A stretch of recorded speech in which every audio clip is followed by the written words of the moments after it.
they would be somewhat elongated. So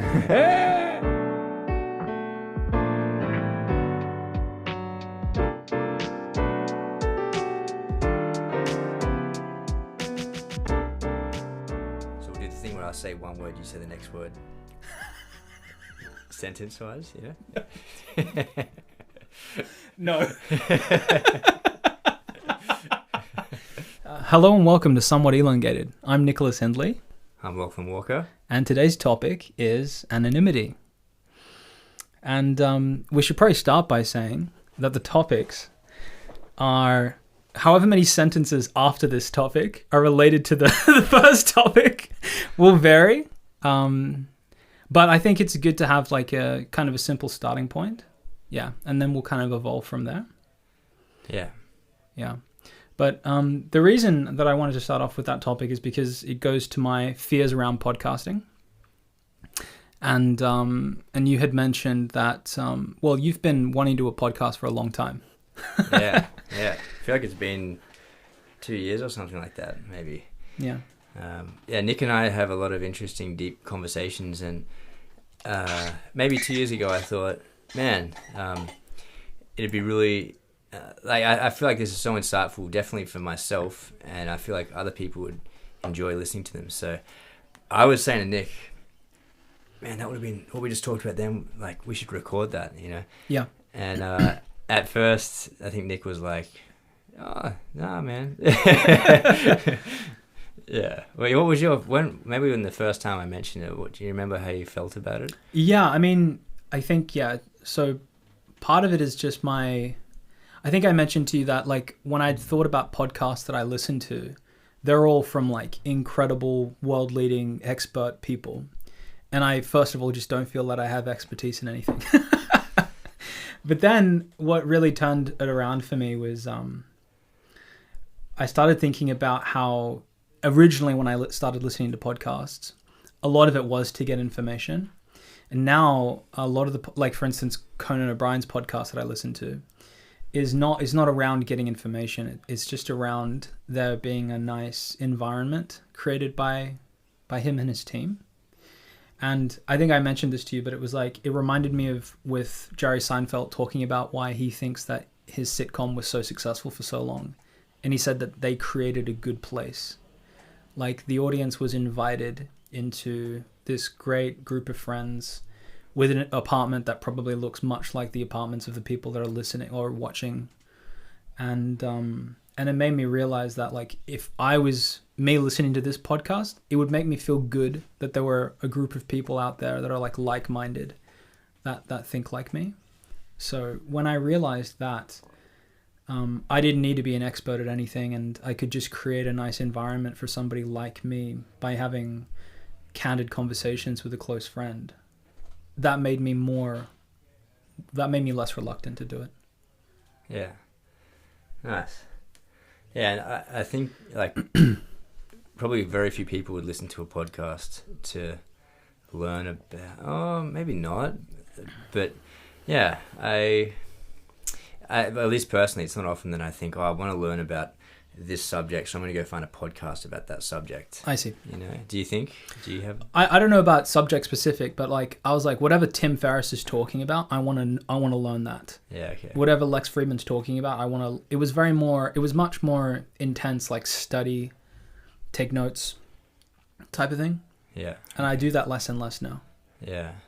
I guess everyone's different in that way. I like Lex Friedman, and I think it's the ideas that excite me and interest me. Ways of thinking about things and being more, what's the word?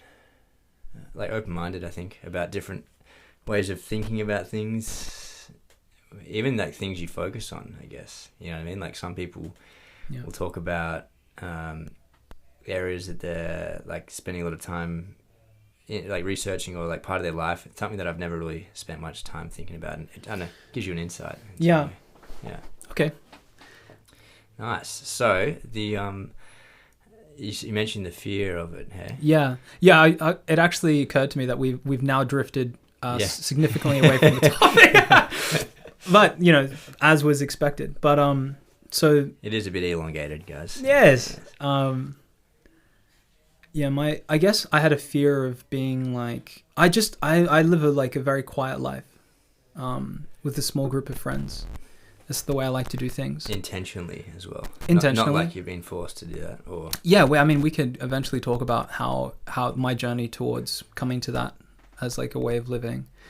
But then yeah, I thought like, oh, I don't want to invite the world in. Maybe was the initial fear, and why I wanted to remain anonymous. But you know, then I just talking to some people and realizing like, no matter how successful this podcast is, I'm not going to be Tom Cruise or whatever. And then your thing around actually what ends up happening is that you invite people into your life that are like you, and it's that's a nice thought. That if eventually people do reach out, it'll be within some sort of global tribe of people that think like us. Yeah. Which would be a great thing. Yeah. So that allowed me to let go of that fear. Yeah, cool. Yeah, I think I guess what is the fear is that people will ridicule you or judge you. I think, to be honest, like, and let me just be vulnerable. Actually, I think growing up in Australia as an immigrant, I've just heard from my other immigrant friends that there is a pressure to fit in, and like to tell you an example of this, when I was probably like 7 or 8 years old, I was playing. I had a sleepover with one of my friends, and we were playing outside on the road, and I took my shoes off. I'm a fan of being barefoot, and as it turned out, I was the only person that wasn't wearing any shoes. So I think we were playing cricket on the street. So my mum comes and she goes like, "What are you doing, man? Like, you're the only person not wearing shoes. Like, what's wrong with you, man?" And I just thought like, it's not a big deal. And she said, like, people are gonna make fun of you about it. And I said, but they haven't. And she's like, they'll make fun of you behind your back and they won't tell you. And that's quite a pernicious. All right, yeah. That's a pernicious thing to tell a child, because then it's like, how do I say this? The thing that you're afraid of is not going to reveal itself to you. Yeah. Yeah. So there's no way of falsifying that claim. Yeah. So then, and that's one example of many examples like that. That was kind of told to me, and it's like, again, like I've just heard this from other immigrant people, but it's like just trying to fit in, or giving off the appearance of fitting in is so important to us. But you know, on the other hand, it like what it means is who you really are is not acceptable. Should not be viewed, and therefore don't invite those people in to see who you really are. Yeah, it's like suppress, and don't stand out. Don't stand out. You're allowed to stand out for being academically excellent.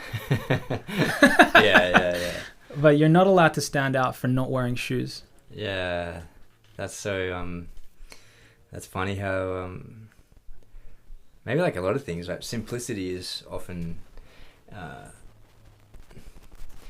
What do you say? Like it's a sign of maybe even like a good clear way of thinking, perhaps simplicity, right? Whereas having these rules, okay, you can stand out for your academics, but you can't stand out for shoes or a whole bunch. Like that's getting so already difficult to know what is right and wrong with that. Yeah, it was confusing for me as a child, because then I was like, "There's nothing wrong with this." Yeah. Like in my head, I was like, "You're wrong," but then your personality, I feel like, becomes a bit split, and so there's like a feeling internally of like, this is the way that I think I should be, and then there's an external like, but how are people going to judge me? Yeah. So from that, did you put your shoes on then? I don't think I did. Nice. I think I rebelled quite a bit. And then I went back to university as a mature student, as you know, and I didn't wear shoes. Did you take a selfie and send it to mum? No, I mean, well, if I had done that, then that would have been like, look, Mum, I showed you. Yeah. Which is you're still within the rubric, you know. Yeah. So you need to break free of that. I'm joking, of course. But yeah. But actually, it kind of leads to it. Maybe I'll just break into this now. It's a topic that I wanted to bring up in maybe a later podcast. But there's this idea around. So Carl Jung had this idea about your shadow. The famous psychologist Carl Jung, and there's this idea that, you know, parts of you are good and parts of you are bad, according to society. Which is, you know, when you grow up as a kid, it is bad to hit another kid, and it is bad to steal, and it's bad to lie to a certain extent. So there are certain things there are certain aspects of a child that are acceptable and non-acceptable to society. And it's important for the proper function of society that certain ways of acting are suppressed. But then what happens is that you feel that the parts of you that are never revealed, that are maybe the most, like, because they're never revealed, you maybe feel that that's your real self. But those parts you feel are shameful. You associate shame with them, which is why you put them into the shadow.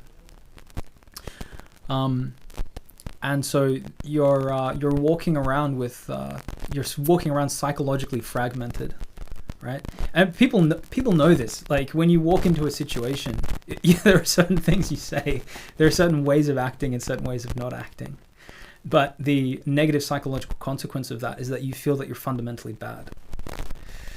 And so I think one of the things that I really like about you is that you seem to be what's called integrated, which is that you have no problem. One of the things that I love about your YouTube series is that you have no problem being incredibly focused, disciplined, intense, and then you'll say something so fucking stupid.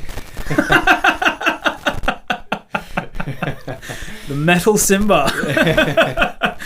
I feel that that's like the people that I'm most attracted to are people that can be maximally serious and maximally silly.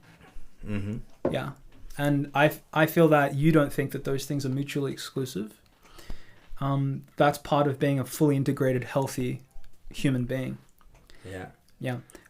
But in order to be safe, and this, I think that's part of being an immigrant, is like your parents want you to take the safe option of like be a doctor. And, you know, originally I went to medical school for a bit.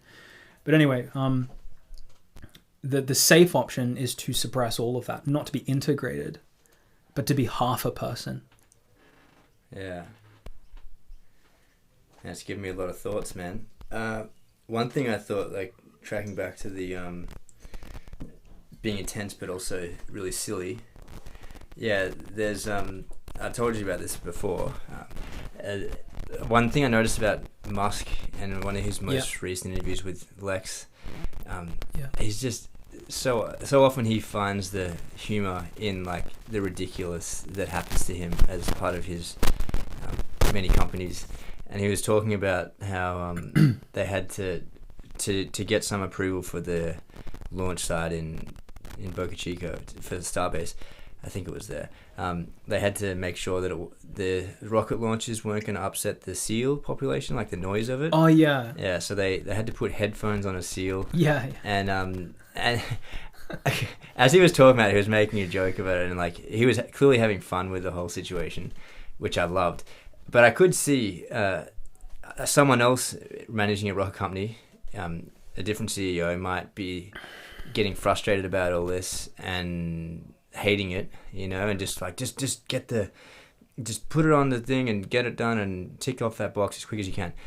And but the fact that Musk kind of like he took a photo of the seal and he posted it and like was laughing about it, I think it helps like maintain that intensity, because maybe it's like a little reprieve from it, you know, in a positive way. Yes. Yeah, because I guess if you're also intense all the time about everything, I don't know. It probably is not fun to be around. And then also I wonder, as the person doing that, can you, would that be too much? Would that like overwhelm you in some way? You know what I mean? Yeah, I can imagine that it would be very draining. Yeah, maybe it's like a nice way to balance it, I think. Yeah, and there was a quote about that. I'll see if I can find it as we're chatting. Maybe you remember it? I think I mentioned it to you before. About intensity? No, about the about like knowing when to take things seriously and when to laugh at the rest. Something along those lines. Yeah, no, I don't remember the quote exactly. I'll pull it up, but we can keep chatting in the meantime. Yeah, no, one of the things that's interesting to me about Elon is that he seems to be like a child, you know? Like I think there are benefits to that and there are downsides. I think he definitely still has the childlike, even the way he laughs, like yeah, I love it. I love his laugh. His laugh is like it's like a kid. Yeah. And the way that he gets excited about things, and he's just like the world is his playbox, kind of. He's like a kid. I think that I think that might be beneficial for your work life in a sense, because you're driven by curiosity, which is great. It's an endless well. Yeah. I've been struggling with that recently. Actually, like, this is a very random tangent, but I'll just tell you. So, like, I'm getting some new furniture and stuff like that and I was in the bin area and I noticed this like 55-inch TV. Looks great, like a real high quality TV, and there's nothing wrong with it. So I was like, damn. And I know people throw out all kinds of perfectly fine furniture and appliances just because they're moving or something like that. So I took it up to my apartment and I plug it in and it just doesn't turn on at all. And so I was like, but before like throwing it away, I was talking to my housemate and we were both saying, oh, it's a really nice TV, I wonder what's wrong with it.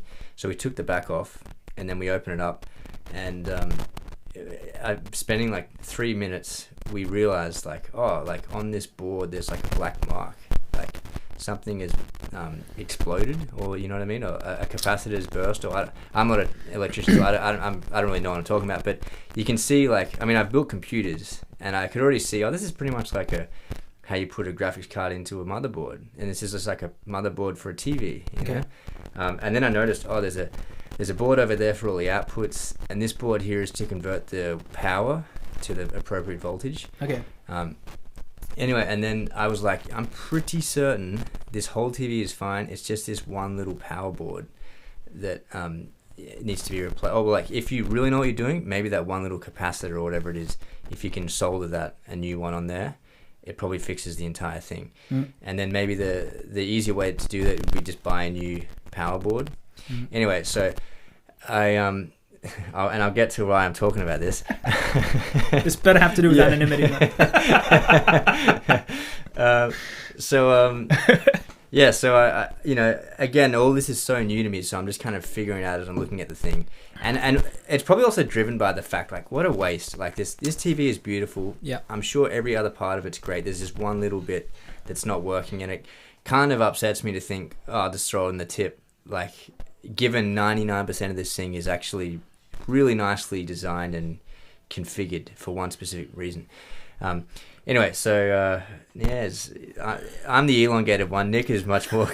That's what I'm feeling right now. Anyway, yeah. So I found, there's a model number on this power board. I Googled that, and then I start to know what I'm looking at, which is you can just buy replacement power boards, and they cost like maybe $80, maybe $40 from China. So pretty cheap. And then it's funny, and I stopped myself at this point because I'm like, I'm starting to be conscious. I've spent about an hour now, like, looking into this TV and the power, and what's wrong with it. And then I'm kind of curious and interested in, like, maybe buying that board, putting it in, seeing if it fixes it, because that would feel really cool. I'd be like, yes, I know a little bit about it. But it was interesting because I also I stopped and thought, am I wasting time right now? Like, it's easy to just go and buy a new TV. But then I thought, but I do like the curiosity. I don't want to stop myself from being curious here. Like, I already liked that. I was curious to take the back off. I was curious to look at what was wrong. I think my housemate and I definitely identified the problem because there were black scorch marks. It's pretty clear to me that that's what broke. and then if I bought this new thing and put it in there, yeah. So it's interesting because with life, right, there's like a million things going on all the time, and so I had the part of me was thinking, oh mate, just throw the TV away and move on to all the other important things you're working on. Don't waste time on this. Yeah. But then part of me thinks like, I do want to. I want to indulge my curiosity because like I've already learnt now like TVs have like 2 different types of boards, or at least this one does. One of those is a power board. They're not very hard to, get replacements for. So if this was a really expensive TV, I could already maybe fix it. And I feel like also when you indulge your curiosity, that's when like you'll learn like all these little random things which will all come together in possibly other areas. Sure. And they're useful. Sure. Yeah, and then ultimately having no curiosity would be terrible, right? So, and still to finish it off, currently the TV is like half built in my room, and I brought the power board because I'm with my family right now. I'm going to show Dad and talk to him about it, and because I know he's done some soldering and stuff like that. So I don't know yet. I haven't made a decision. Am I going to? You guys are going to have to wait to find out. Am I going to go buy a new... Because the other thing is I buy a new thing and it's a risk. Maybe I get that, put it in, and it doesn't work, and then I've wasted money and time. Yep. But then also if I do that and put it in, it works. There's a really satisfying feeling when you like fix something, like yes. you determine the problem and you fix it. Anyway, the reason I was saying all that was the curiosity thing, like. Because then I noticed this is like to everything. You can be curious about an infinite number of things, but if you do that, you don't do anything, right? Because there's so many interesting things. You know what I mean? Even like seeing someone on the street, you could be curious about them and talk to them. Why are you doing that? But I guess the other day I was struggling with like where do I draw the line on like what deserves my curiosity? Yes. Or where should I like cut it off? In order to, because I was also thinking I could have been editing the film now. I could have been working on other things that I need to email, like important things. But I don't want to live a life where I think it's really important to have that to make the time to like just for no reason as well. Like there's not it's not like I'm gonna make money or I'm gonna impress someone. It's just like I'm kind of interested to know how that works. You know what I mean? I do. It's interesting that you have that issue though, because I see you as somebody who's very goal oriented. Yeah. So, how does that? Well, maybe I am. That's where I think I am goal oriented. Maybe that's where the dilemma was because I had time on that day. Yes. But I still could have been working on the film. Yes.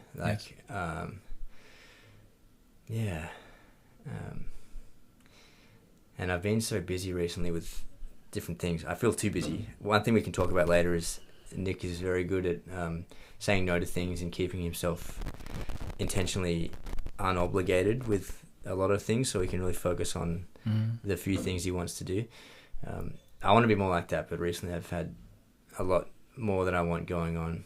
And this could be perhaps one of those extra things going on that need not be, Okay. Yeah. It's a tiniest example of that, but sometimes you need those things, it's important. I think it's important to have that balance. Yeah, I think so. I think frivolousness is sometimes a good thing. Yeah. Yeah. Yeah, exactly. No, I agree, man. I think, because without any of that, and so much of the beauty in life, I think, is doing things for no particular reason. Yeah. And a lot of people seem to be too focused on being sensible, which is not bad, but you know what I mean? I don't know. Yeah. Like you can almost think of art as being frivolous, but it's amazing. Yeah. Right? Like, yeah. Yeah, I feel like you probably just need to draw the line for yourself. Yeah. And probably it's something that evolves over time, right? Like at one point in your life, you're likely to have maybe more time for frivolity. Yeah. Than another. I was hoping you could draw a line for me, Nick. I don't know about that. But, you know, regardless, I mean, it still sounds like you had this TV thing. That's an interesting project. You're not dividing your time amongst a bunch of other things. It's still relatively focused. Yeah. But, like, to be honest with you, you know, like, I think whatever I was doing that day, what was I doing? I think I was moving some furniture and, I had to do some, like, emails and, you know, wanted to do a bit of editing. And I was like, no, I'm going to, like, quickly try and figure out this thing, you know, which I could have not done. I could have just moved on to the other work. So, yeah. Something that might be interesting here, and, you know, I'm going back to psychology as an untrained psychologist.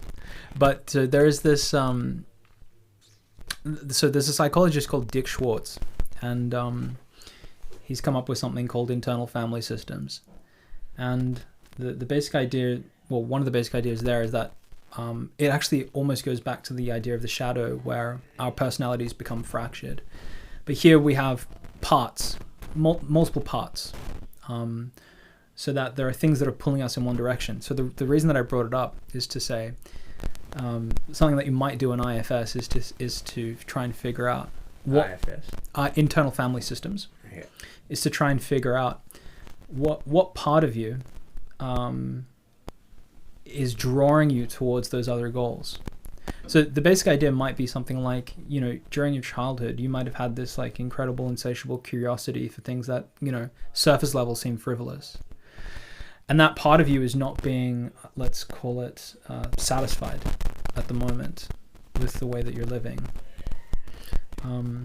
So in internal family systems, you would kind of think about, well, what's pulling me, and kind of listen to that part of yourself. Yeah. And then to have kind of a more balanced life where you're honoring all of your parts. So for instance, I know a part of me, I call it rebellious Nick, is the one that stood up to my mother and was like, fuck you, I'm not going to wear my shoes, you know? So, and that part of me comes up a lot. That's really good you had that as a kid, man, and didn't conform, because I feel like a lot of people at that point would be like, okay, mum, and then suppress themselves for like their whole childhood. Yeah, I mean, and that would have led to another there's still a fragmenting, right? Because you're externally being driven to do something that is inauthentic. Yeah, so they would be fragmented in another way. I don't know why, but my thing was to be rebellious, came out of nowhere. So when I feel that part of myself coming up, I go, well, what's up here? I try and disentangle it. Because there is, so the reason it's called internal family systems, would you like me to explain what's going on there? Definitely. Okay. So Dick Schwartz was just a normal family psychologist. So the idea behind like normal traditional family systems is the basic idea is that, like, a lot of the psychological tension that somebody might be feeling is because the family unit is disoriented, it's disorganized. So for instance, if you have immature parents, the child becomes what's called a parentified child, where they have to begin to, for instance, take care of their siblings, you know, stand up to people that might be, you know, bullying them or whatever. That's something that their parents should be doing. But unfortunately, their parents are not there. So wonderfully, the human adapts. But what that means is that some of your childhood development goes wrong. So what he noticed is wrong. What do you mean by that? Like losing out on? Yeah, you're losing out on innocence and you're losing out on what would have happened had you been protected. And you should be protected. To a certain extent, you don't want to be parentified. Like that role is for somebody that's much older. Yeah. You don't want to have to take care of yourself, like in that way too early. I'm not disagreeing, but especially because we're podcasts as well. But also just because it's interesting conversation. It's to always play devil's question. advocate. Yeah, exactly. So. I mean, we should have some, this is part of my thing about not being an expert at anything. So maybe I'm wrong about this, but on my reading, so what ended up happening with Dick Schwartz is that he would have these people that were like, for instance, bulimic or whatever, and he would do the normal family dynamics thing by the book. You know, he would reorient the family system so it would be healthy. And what he found is that this wasn't necessarily effective for a lot of his patients. So he decided to just talk to these people without an agenda, without a psychological theory in mind, and just see what's going on with them. And what he discovered is that they would talk about themselves as, there's a part of me that feels, you know, whatever, that I need to die, or there's a part of me that is really protective of me, or there's a part of me that really loves me. So what he found is that internally there is a family system going on. There's like maybe the part of you, the protector part of you that maybe is supposed to symbolically be your father. And then there's maybe a more nourishing part of you or a nurturing part of you that's symbolically supposed to be your mother. They emerge spontaneously from the individual. And so he decided, okay, well, what happens if we apply systems thinking and family psychology to the individual and see what happens? What happens if we, for instance, bring up that part of yourself that's loving and kind and wise and always has enough space for everything? And so the basic idea is that there are parts of you that have been exiled, they're called bad, and they're thrown away. Parts like with me, the part of me that is a hippie that doesn't want to wear his shoes. That part of me could have been suppressed, but fortunately another part of me stood up to my parents and basically said no, and it protected that innocent inner child part of me that was excited to explore things and be curious and to break rules. So then the question is, you know, what happens if you suppress one of these parts for too long? Because the way that I think about it, like as a metaphor, is that when you are suppressing part of yourself, it's almost like you're being called to do your best work with one hand tied behind your back. You know, if you're always having to do all this work to suppress who you truly are, it's very difficult to reach your potential. Like it takes energy and focus. That's totally correct. Yeah. So part of shadow work is to kind of, because imagine these parts of yourself that are like incredibly angry, tormented, all of those things. Imagine that energy could come out, you know, into the world and in a focused, different area, in a beautiful way. Yeah. So that you're in IFS they call it self-led. You're not led by one of these parts that's been exiled and called bad, but you're led by compassion and justice and all these other maybe virtuous values that you have. So anyway, you reminded me of that, because it's like, what part of you wanted to take apart this TV? And that's a beautiful part that, you know, should be nurtured, I think. Yeah, I agree, exactly. I think that's why it was interesting, because I had that dilemma of like, is this the most efficient way to spend my time? I'm probably a bit too obsessed with that as well. Like, I don't really rest ever. I'm always trying to achieve something. Which I'm aware, like, the value of what's it called? Recreation. One other thing I just thought about was, and this came to me when I was in that moment too. What I love about, or like a quote from Einstein is like, I'm not a genius, I'm just passionately curious.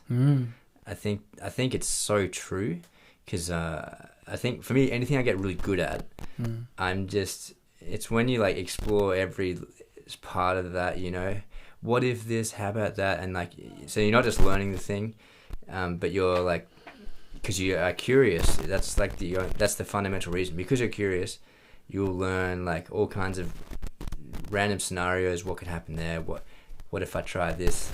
Yeah, and then you just learn the thing very deeply. And it's that like internally driven, right? Rather than doing that, it's hard to do that for the reason of, I want to be really good at this thing. Like I want to be get a good mark, so I'm going to learn everything about that subject. I feel like that was harder than if it's like, I'm really curious about that subject, so I'm naturally going to learn everything. Do you know what I mean? I do. So I had that thought of like, I don't want to like stifle this feeling. Yes. Yeah, exactly. But you might just want to channel it. I mean, that's maybe the idea. Yeah, exactly. like everything, don't let it go wild, and then Yes, that's right. Oh, but I do like doing that sometimes. I've definitely had moments where I spend like the smallest thing like that comes up, and then hours later I'm like, all right, well I solved that one, and it's was that even? I understand. Yeah, but maybe this also ties into something I had a few weeks ago, which was our washing machine, mate. Furniture again. So we had an old washing machine, and every now and then we'd do a cycle, and it wouldn't empty properly, and so there'd be water sitting in there when it finishes the cycle. Yes. And so obviously something was wrong, and like most people would probably think, I just got to buy a new machine. So we had a new machine coincidentally, so I swapped it in.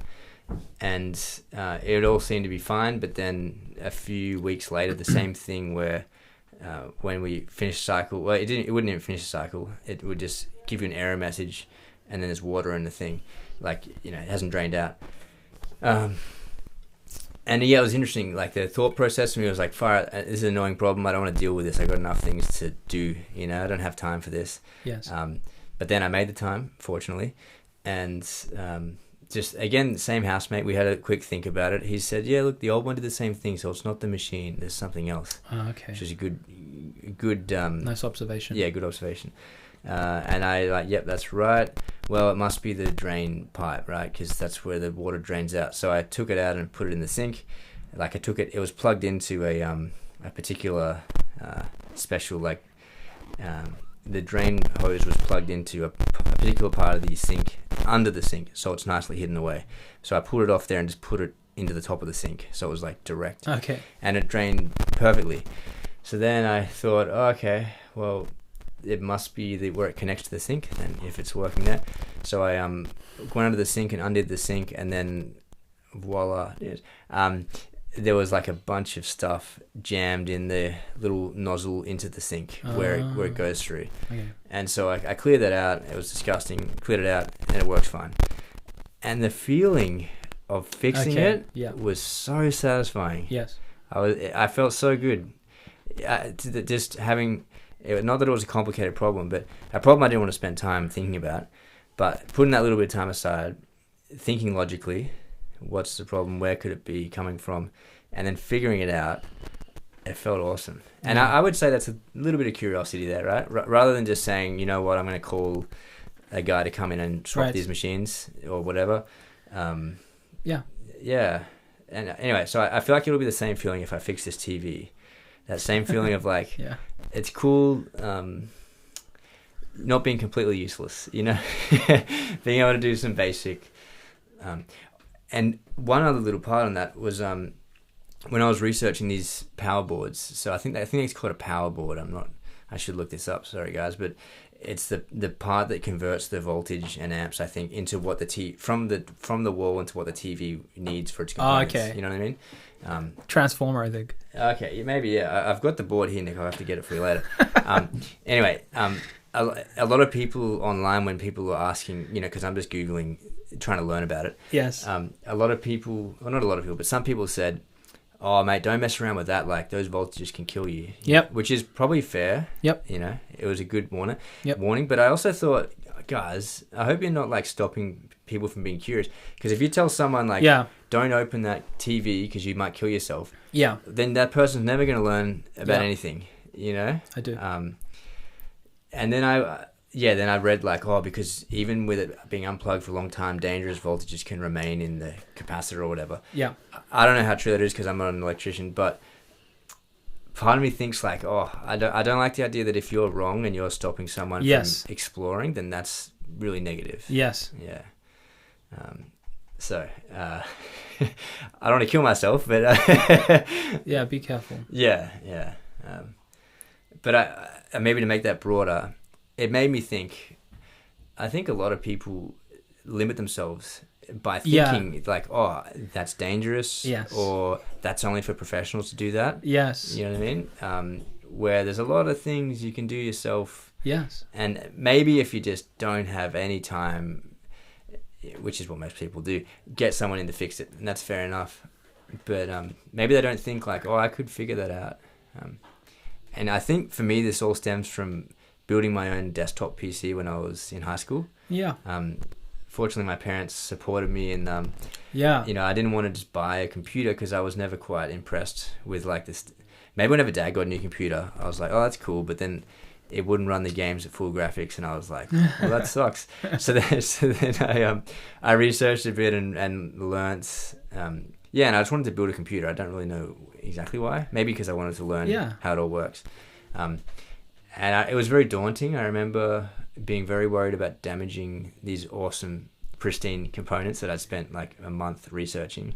And I did make some mistakes and damage some things, but you have to, I think. Yeah, exactly. That was a cool thing as well. Facing that daunting thing of knowing nothing. Yes. And then it's uncomfortable and a bit scary, in quotes. Yes. But then when you come through it, you know so much more than you did before. And then you get to a certain level of proficiency where you can figure the little things out that you don't yet know. Yes. Yeah. But before you come into it, you just can't do that because you don't know anything. Yes. So maybe that's... Yeah. And then the other funny thing is, because I have felt like an idiot, even recently with my laptop. So I've got a laptop and I customized the hard drive and the RAM. And it originally had 16 gigs of RAM, 2 8GB sticks. Sorry if I'm getting too technical for some people, but it'll make sense. And I bought 64 gigs of RAM, so 2 32GB sticks. And I took out the 8 gigs and I put the 32 gigs in. And then the computer just wouldn't turn on. It would post power on self-test, so I could go into the BIOS and I could see the RAM. And the BIOS is like the basic input-output system. So it's like a really basic operating system. It's not Windows or Mac or anything like that. Anyway, I could go in there and I could see the RAM. So I was like, okay, the computer knows the RAM is there, but it won't boot into Windows. So like, why not, you know? Yeah. And I had read online prior from MSI saying maximum 32 gigs of RAM. Yes. And I again, it's me questioning, really? You know, are you just saying that because you guys want to buy a new computer? Or is there some reason? I can't logically think of a reason why you can't put 64 gigs in there. You know what I mean? Like, it fits, the BIOS recognizes it. Anyway, it just wouldn't boot up, and I thought, oh man, maybe there is a technical reason you can't do that.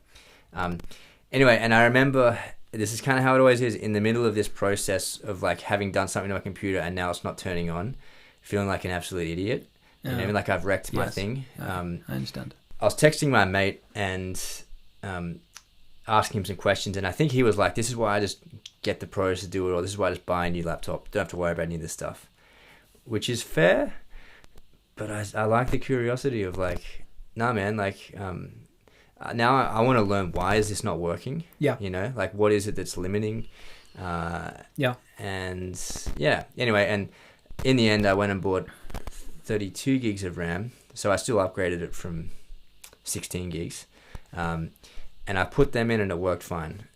Okay. Yeah, and then like I upgraded the hard drive as well, and I learned a whole little things that probably don't matter to most people, but it matters to me, like, because now I really have a deep understanding of how my laptop works, and like when I get a new laptop, what components do I want in particular.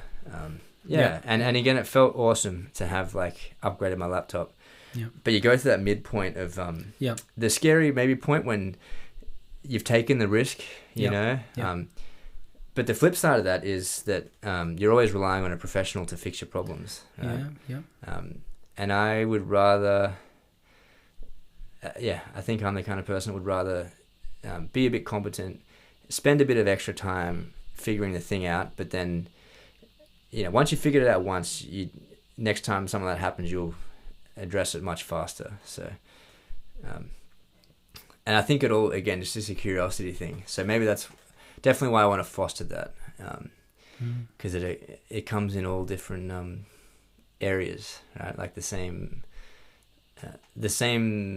way of approaching problems, I think, and like learning random things can apply in all different fields, whether they be tech or something completely different.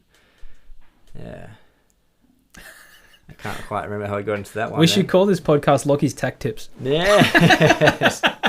You know, what comes up for me now is actually something, or like, I'd be interested to hear your thoughts actually, but I'm starting to feel a bit of judgmentalness of like, people that don't do that are lazy or, you know, incompetent or whatever.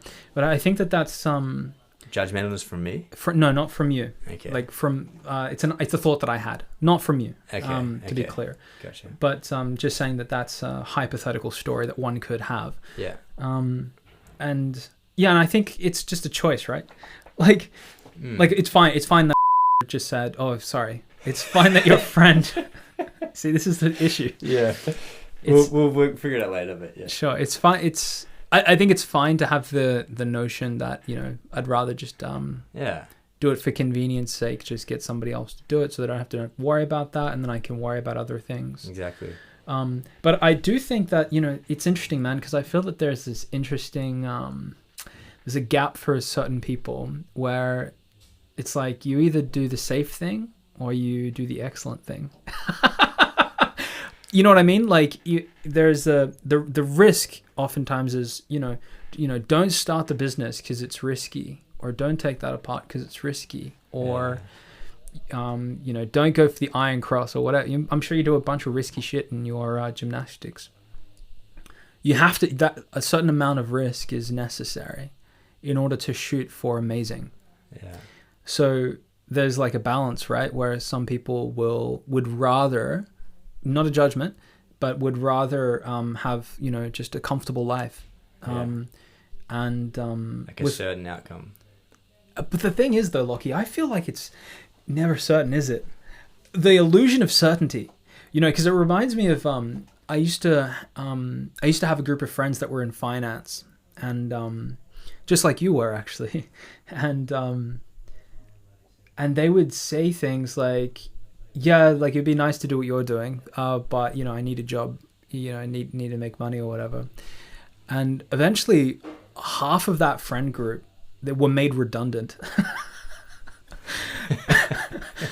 And it was funny. You're laughing at that. Yeah, because like it's funny to me because actually maybe it's not. I shouldn't laugh at that. You gotta look on the bright side with everything. So yeah, like I kind of had pointed out that what they're all developing the same skill set, and that's the definition of redundant. Mm-hmm. So the fact that all of them had gone down the same path, and then were fired because there were too many people doing the same thing makes sense to me. Yeah. But I'm laughing because out of irony, all of them did the safe thing, and all of them lost their job. Yeah. Yeah. Right. So there is Yeah. So to go back to the certainty thing, it's never certain. Your job is never certain. The health of your family is never certain. Yeah. The foundations of the house in which you live, they're never certain. Yeah. That time when you walk across the road, it can't, human life is so fragile, and so sometimes we do things for the illusion of certainty. Yeah. But wouldn't you say that you can take certain choices, yep, which are more certain than others? Yes. Yeah. That's totally. I think so. Yeah. Yeah. That's where I'm kind of getting at, is like there's this kind of balance that one has to play between doing the thing. Maybe there's like a certain level of comfort around doing what everybody else is doing, because it's tried and true. And if you get into shit, then 100 people are doing the same thing. So we're all in the shit together. Whereas if you go on your own as an entrepreneur or whatever, I hear often that it's incredibly lonely to be an entrepreneur, because you're facing these unique challenges. Yeah. Lots of people have started businesses, but the business that you're starting is going to be fundamentally different to the business that the person next to you is starting. Yeah. So it sounds in those circumstances, part of the risk involved with going outside of the status quo without the apparent safety nets of what has worked in the past. But I feel that a certain amount of that is necessary if you want to shoot for amazing, if you want to do something like what Elon's done or what Jeff Bezos has done.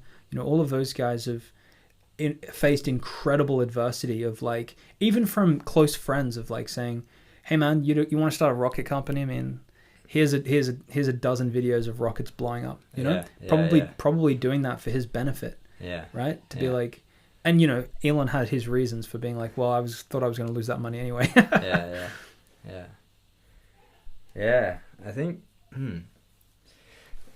for me, it's probably different for everyone, but for me, having that thought of going to the curious thing is it's often like just make time for it, you know, because maybe a lot of people just have that impulse, but then they think, I don't have time, I gotta do whatever it else is, and then I'll just pay for someone to fix it.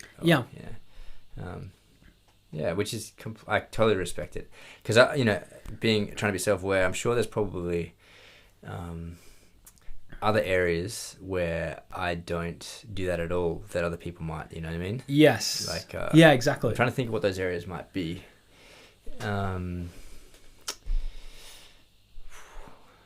Like poetry. I don't know. I don't know why that popped in mind, but it's something I don't know anything about, right? Or like I'm a bit more ignorant about. Politics? Yeah, okay, that's a good one. Politics, yeah. I don't really have any interest in that, so... Me neither.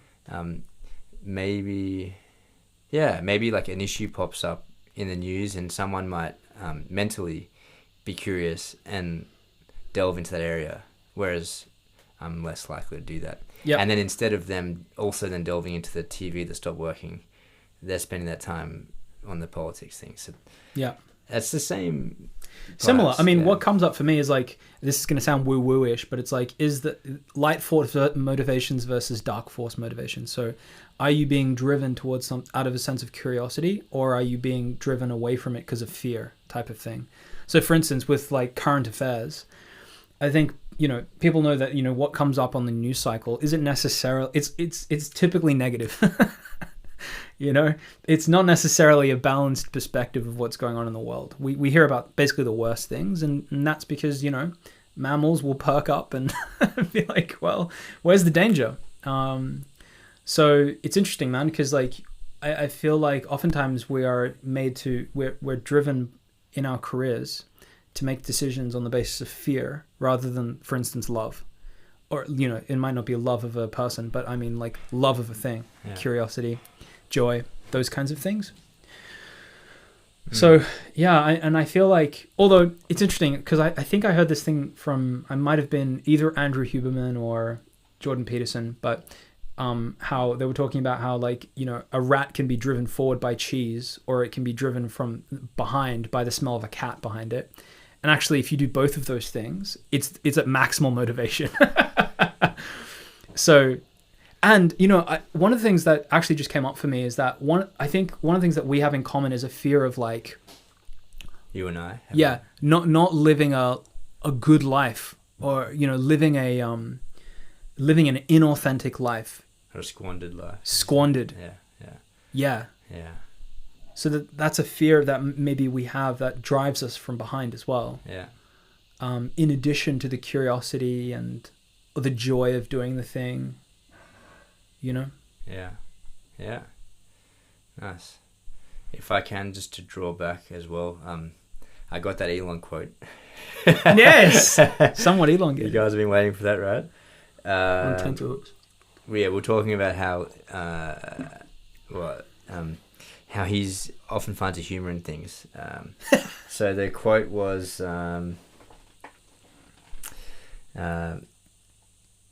To know what is to be taken seriously and to laugh about the rest. And that's to quote Herman Hesse. Hesse, is that how you say his last name? Yeah. I don't know. Okay. Yeah, and I feel like Musk is excellent at that. In that, he obviously takes things very seriously, but he laughs about a lot of stuff too. Yeah. And he knows pretty well where to draw that line most of the time, I'd say. Yeah. Interesting, because what I was going to respond with when we brought up Elon before, because I mentioned that he's childlike in certain ways. Actually, a lot of people that I'm drawn to are childlike, I find. I eventually, because they're just drawn to, they just have kept that curiosity alive. But I think that there actually is a downside to being childlike, which is that potentially your personal life it suffers. You don't want your father to be a child. Yeah. Yeah. And you don't want your partner to be a child. But it's tempered, wouldn't you say? I don't know. It sounds like his personal life is a mess. Right. I feel like that's because he works so much, though. That's my guess. Like but what is that driven by? You know what I mean? What's the root cause of that? Yeah. That'd be like ambition and yeah. There, so there are consequences to this. Yeah, that's true. Yeah. I mean, I don't know because I don't know his personal life. Maybe it's glowing.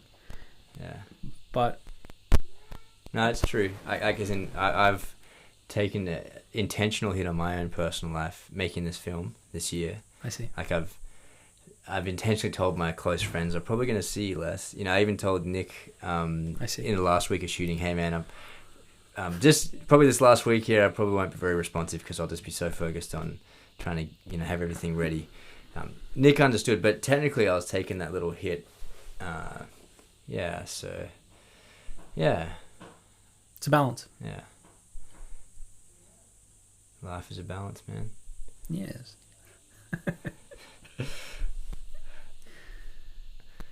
Oh, so let's stay on track. Yes, about anonymity. I learned how to pronounce that last night. Yes. And I might have got it wrong. Okay, so just to give my perspective. So I was gonna ask. I understand your reluctance and also your interest in maintaining anonymity, which I respect. I also think that's probably if I had to guess, I'd say most of the population would prefer to be famous rather than anonymous. Is my guess. Yeah, I don't know. I feel like more people would think that they want that. That's what I was gonna say. Think. Yeah, exactly. Because you just hear stories from people that are famous that are like, "Fuck, now I wish I could be anonymous." Yeah.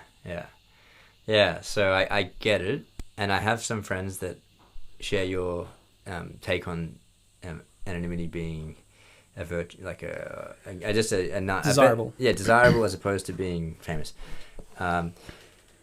My thoughts on it, I understand that. I think you take a risk when you become more well known, in that it's easy to attack you, I suppose. You know, if some ill-intentioned person can, it's easy for them to attack someone, I guess, that's in the public. Sure. You know, so that's a fear thing right there, worrying about being attacked, like if you make a mistake as a famous person, more people are going to know about it and maybe ridicule you and all that. But again, that's a fear thing. So if anything is like fear, I really try not to let that dictate me doing that thing, you know. Wow. Then maybe that's foolish. I guess I should make sure I don't go too far with that. But for me, it's like, I think maybe I got a bit more experience with it than you, because I already have a public YouTube channel. Yes. And with that, like, I started that because I just thought I just want to share my training with people because I think this is pretty cool. And, I enjoy watching other people's training stuff. Yes. So I might as well make my own training stuff. Yes. And I had some really cool moments, especially doing the Stronger 2 when we traveled the US. Mm-hmm. And just meeting complete strangers. Yeah. But they'd texted me, you know, they were on our Kickstarter. One of the guys, Kickstarter funded us a huge amount of money. I couldn't believe it. And I met him, and he was just so in line with Tyson and my like training and mentality. Yeah. And that wouldn't have happened. Like, there's no way I would have met that guy. If I was just being anonymous, right? Yeah. Because like I'm not going to bump into him, and I mean maybe I could have met him, but it would be so unlikely, you know. Like I'd have to be in the same gym with him in the same part of the world, and we chat. So, but the fact that I put these videos out there, just trying to be myself, doing something I enjoy, or even it could be something you think is valuable. People can get that, and I like that. I like that of putting positive things out into the world because, like ultimately as humans, or even like as a living being, it doesn't have to be a human. Like there's a universe, and I like the idea of making it, like this adding positivity or creativity to it. You know, we can talk about this later as well, man. But this is something I was thinking about filmmakers and that, but. The universe is, what's the word? Entropic, high entropy, and humans are innately they make it less chaotic, less entropy, and that's like the only force in the universe that can do that, really, right? Everything else just reverts to chaos. So I thought that's the quality of being human, is reducing entropy in the world. Oh wow. And then I was thinking, and filmmaking is so epic because it's like crystallizing that, because making a film is so difficult, and you're trying to make things so specific to your vision that you're really trying to get rid of all that chaos to make your vision a reality. Anyway, so I thought filmmaking might be one of the most human things you can do. That's okay. That's interesting. Yeah. Wow. I had that thought on our last shoot day, man. Like at the end of it. That's very deep. What the heck? I don't know why I was thinking. It's all about but... entropy. Entropy is my. I was at a physics conference in Canberra like 2 weeks ago. I can't remember how long ago. But yeah, so I met up with a mathematician and we just nerded out about entropy. It's my favorite concept of all time. Really? Yeah. It's your favorite? Definitely. Oh, well, maybe we should do a podcast on that. We could. Or we can talk about it now as well if you want. Yeah, no, because what I was going to say, Lockie, is that actually, yeah, so while we locally reduce entropy, actually globally it still increases.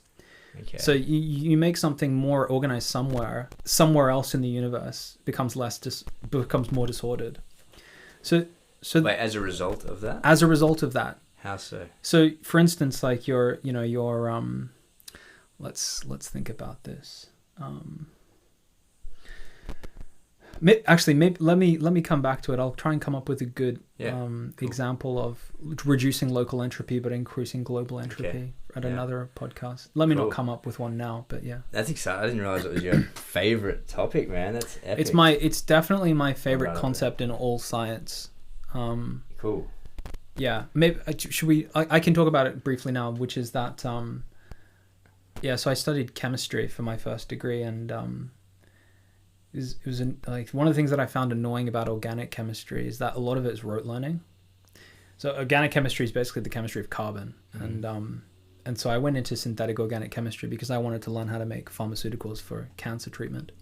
Wait, just to simplify it. Yeah. So because I did chemistry as well, definitely not to the level you did, but I think Nick is meaning like you have to learn if it's a compound, like and like if it's how many oxygens, how many carbons, and you just have to learn that. There's no like, I mean there are some like logical steps, but a lot of it is you just need to know that, and there's no other way to know it, but just learn it. Interesting, like oftentimes in like an organic chemistry exam, they'll give you a compound and you have to figure out how to make it. And so you would just have to learn for a certain functional group how that's made from other functional groups, and the forward direction, so like the direction to get from two functional groups to another one, is oftentimes just memorized. So you just remember how Grignard's reagent works or whatever.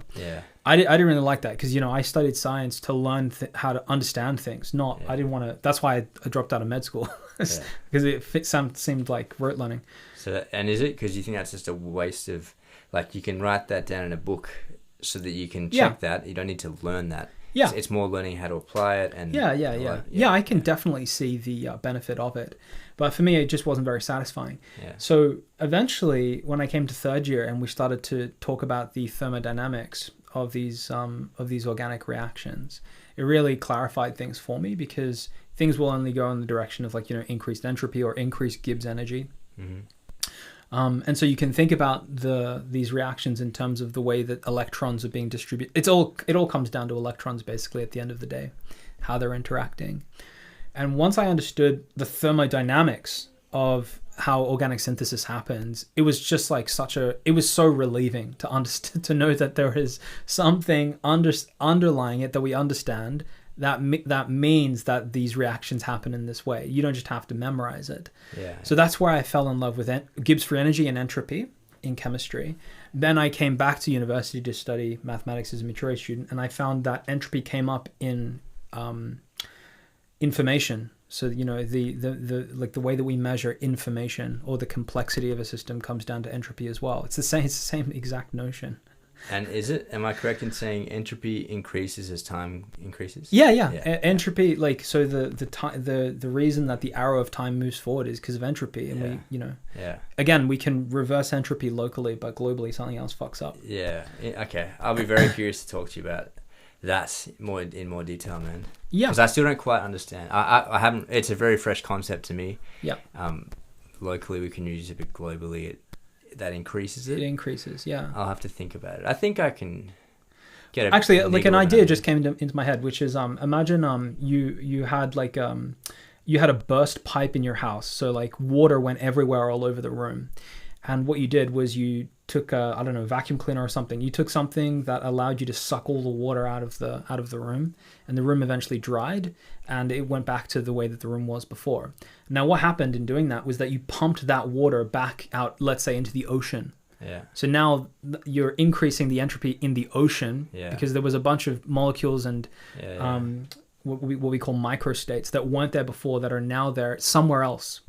We moved a bunch of entropy out. You could think of it as this way. We shifted it. Yeah, we shifted it. Yeah. We increased the orderliness of our room.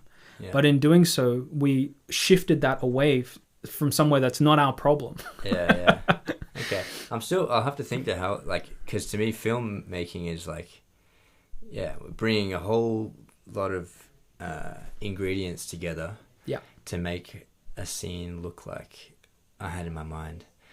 And you could say like, oh, we burn a candle, so we made that. Yeah, you did a whole bunch of things that increased the entropy. Yeah. But macro, it feels like, well, even just more, or at least more ordered. I guess that is the same thing, right? But yeah. Yeah, more ordered in your head, but not to the universe's perspective. Yeah. But all the people came together, we had the right... And in order to do that, they had to disrupt their lives. Yeah. Okay. Yeah. What we're talking about now is not entropy and the strict physical. We're talking about it in a metaphorical, how do people come together sense. I like the idea of that. Next time I ask someone to do something. Yeah. Hey, mate, do you mind disrupting your life and joining me for a drink? Yes. Okay. I'll still think about it though, because yeah, please do. I think like, well, you gotta do something at every moment of your life, right? So yeah, and we're all decaying. I don't know if I'd say it's entropic for you to decide to come and do something with me as opposed to do something else.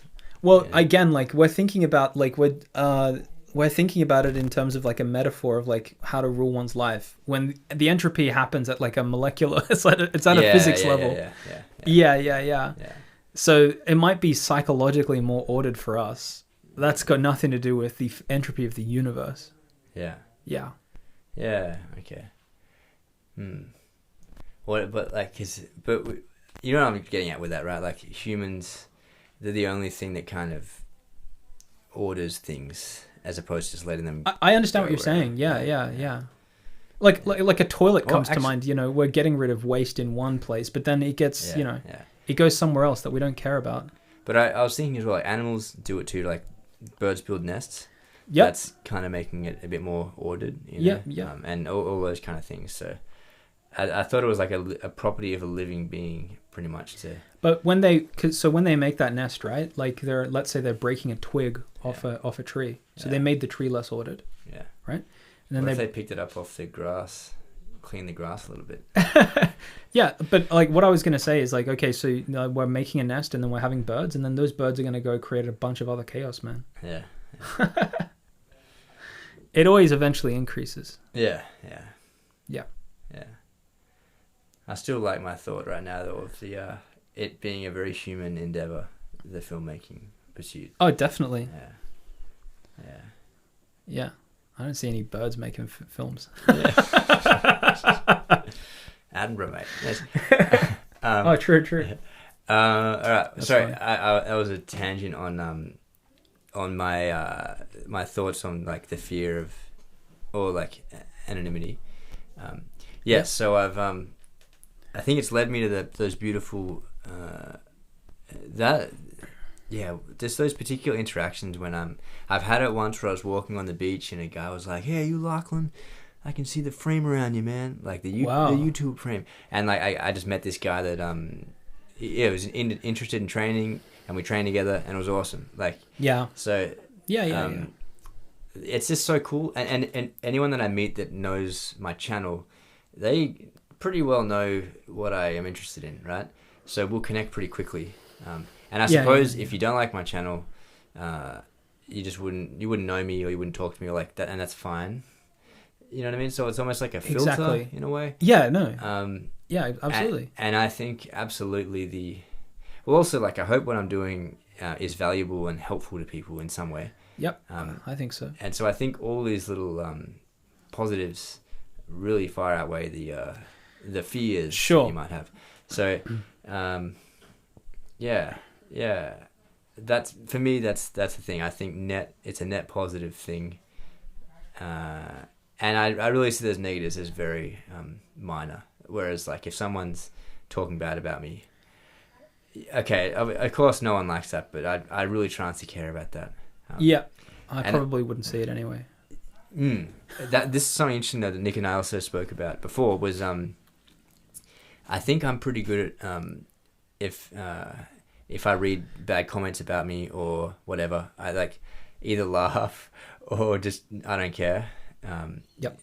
But Nick, you think you'd be more they'd have more an effect on you? Maybe. I mean, I think I've been taught to, like, just going back to that thing about how, like, you know, people will speak badly about you but they won't tell you about it. I think I'm probably more sensitive to that kind of thing.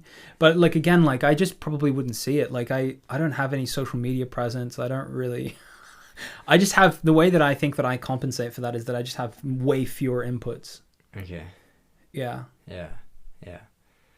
And like on that as well, we've talked previously about how you're very intentional about if you're getting advice or feedback on something, you'll only go to a very specific personal people. Yeah. Whereas definitely there are some people out there that they'll post publicly for ideas.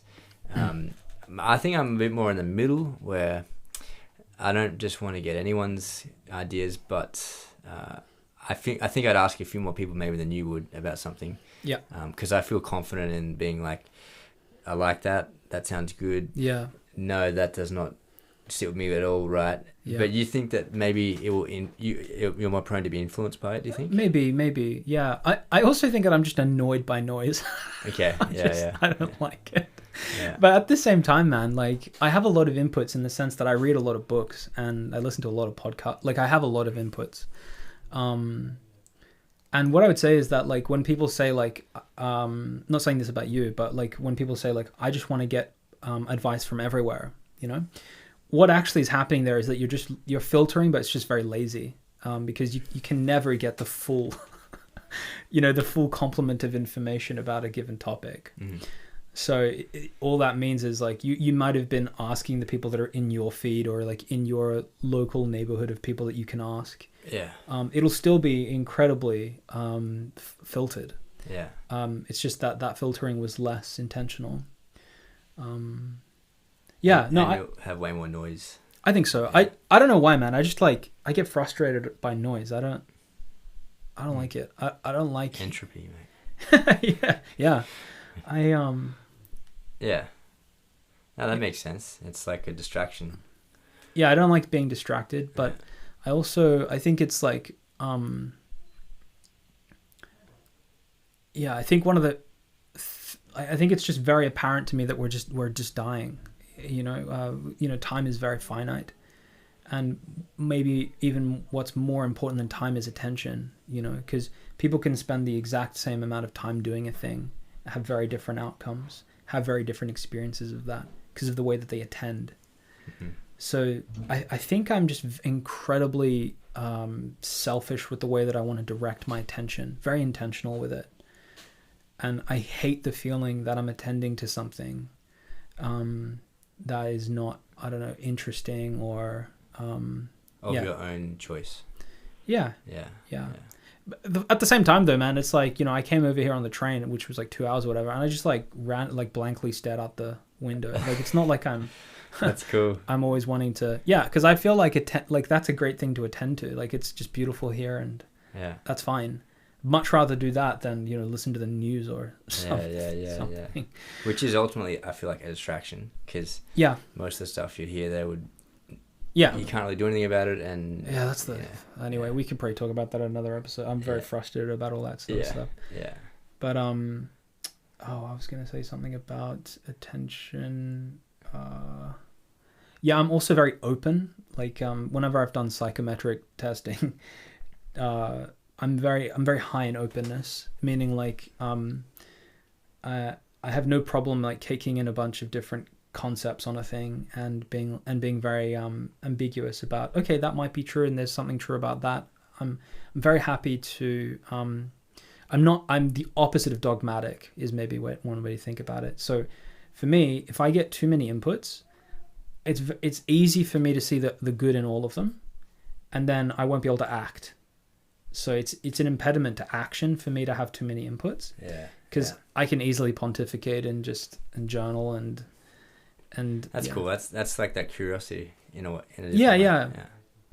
Yeah, I think one of the things that's different about you and I that I'm inspired by from you is like in terms of the spectrum of like thought and action, you're an action taker. I mean, not that you're not thoughtful, but compared to me, like you'll take action. And I want to learn from that more, because I feel that in taking action, you learn more than in not taking action and thinking about it. Yeah. So the fewer inputs I have, the more likely it is that I'll act, and therefore the more likely it is that I'll learn something actually useful. Because, you know, what people say about what's going to happen should be weighted far less than what actually happens when you take the first few steps. Yeah. So I like to be very intentional about like trying to get to, for instance, when I thought about I'm going to start a business, I was like, well, I'm going to read the best business books then. I'm going to read Peter Drucker. I'm going to read Jim Collins. You know, I'm going to read a few really people that I think are really great in this area, and really digest those books. And then I'll try and act. And yeah, I think that just helps me. Yeah, it's just my personal thing around. It's difficult for me to act when I have too many inputs. Yeah. I just had a thought then when you were saying that, like, when you act is when it becomes a reality. All the thoughts, exactly. In a way, you know. Exactly. Yes. And interesting to hear your take on me being a person of action. Thank you. I definitely have those times when I am pondering things. I know. And often actually I'm like, maybe I get frustrated when I'm like, I'm going between I could do that or I could do that. Yeah. And I spend a decent amount of time thinking that. And then I get a bit frustrated, like, mate, come on, you should have made your mind up and just done the thing by now. Yep. So maybe you don't see that at all, because like no one would see that, right? But yeah, internally I feel it. Maybe it's all perspective thing there, right? Like you got to do something at some point, and so I try to keep in mind, like and at a certain point it's too late to act. So yes, to keep in mind whatever the thing is, try and think of the optimal time to do the thing, and then make my best decision at that point. Right? It might be wrong, but yeah. And I think also for me, like when ideas excite me, it's a pretty easy yes, I want to do that. I don't care how ridiculous or like unrealistic it is. Okay.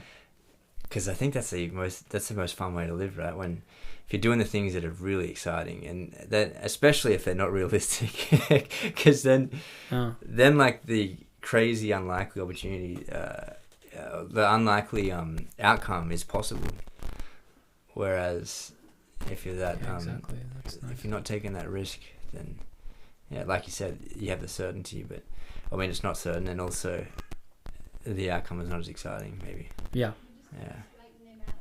I think also for me, actually, something that had just occurred to me is that like I'm very content to just think. Okay. I also don't need results in terms of like I don't need my life to be like materially different to the way that it is. So it's actually been interesting because like it kind of makes me less motivated to go out there and do things. Because you're so content. Yeah, I mean, I'm happy to just think about things and just to talk about them. Yeah. It's really cool. I admire that as well, man. I feel like it's rare you meet content people.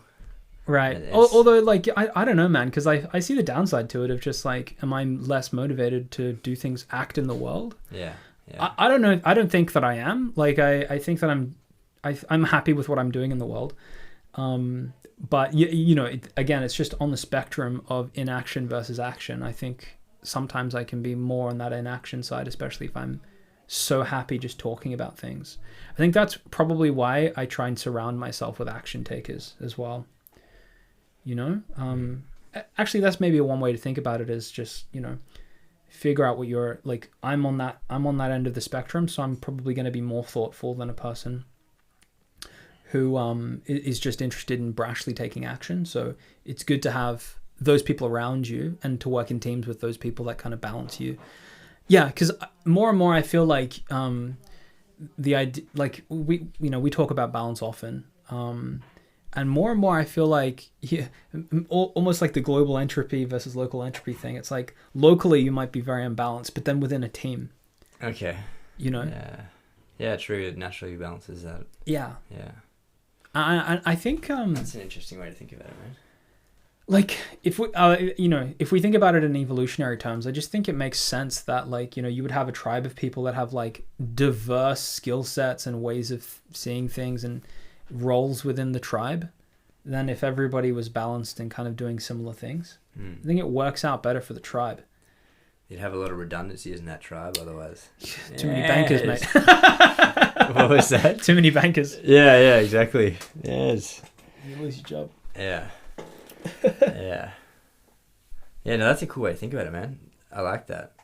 A huge benefit of a team is natural balance. Yeah. Without even having to really try. Yeah, like you gotta make sure the team is well established. Yep. In that, you know, I mean, like if you had weak links, then maybe it would pull it. It's funny how you because it doesn't necessarily have to be it could just be the people that are around you. It doesn't have to be. Mm-hmm. I use the word tribe. Okay. Right. I was thinking more like for a. I know. Yeah. Okay. You were thinking about professional. I was thinking like film crew as well. And things like that. Yeah. But it could also apply to your personal life. Yeah. Of like, you're somebody who's quite ambitious and intense. So maybe it's good that you have somebody like me around who's like, hey man, life's already great. Just look out the window. But yeah, you're very ambitious, man. I am. I think you're extremely ambitious, actually. Mm. Yeah. I could be probably more content. I don't know, but I really appreciate everything, and I think you're doing great. I feel fortunate, and yeah. It's a balance. Even that's a balance. The balance of enjoying it, but then pushing for the next whatever it is you're trying to achieve. Yeah.